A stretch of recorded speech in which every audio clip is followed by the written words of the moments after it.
Et avec Anissé Mbida.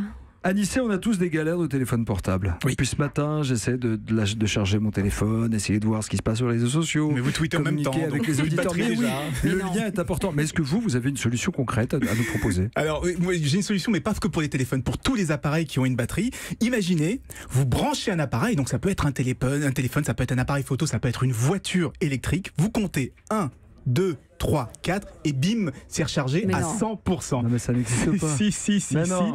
C'est ce que promettent les super condensateurs. Retenez bien ce nom, hein, on va beaucoup en parler. Ce sont des nouvelles batteries capables de se recharger quasiment instantanément. En plus, ce sont des batteries qui seront beaucoup plus simples, donc beaucoup moins chères, et surtout qu'on pourra recharger des millions de fois sans perdre la moindre capacité. Non, mais c'est un fantasme ou ça existe vraiment ou c'est en train de se préparer? Alors on est au tout début des recherches, mais il y a déjà quelques produits sur le marché. Par exemple, un bus électrique à Shanghai en Chine qui se recharge à chaque fois qu'il arrive à la station. Bah oui, comme ça prend que quelques secondes, bah on attend que les gens montent et descendent, et comme ça, on peut avoir une autonomie quasiment illimitée. C'est une technologie qui arrive aussi sur un téléphone. C'est le dernier Galaxy Note 9 de Samsung. Alors c'est pas pour recharger le téléphone, mais pour recharger son stylet. Je l'ai avec moi ici. Oui. Il tombe.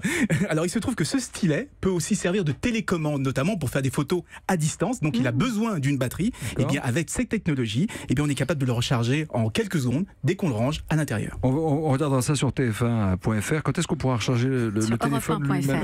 Qu'est-ce que j'ai dit? TF1, mais c'est pas grave, J'ai dit Europe1.fr. TF1, oh là là. Sur Europe1.fr évidemment. Bon. Ça vous fait rire. Alors, Allez, il fallait bien que je le fasse.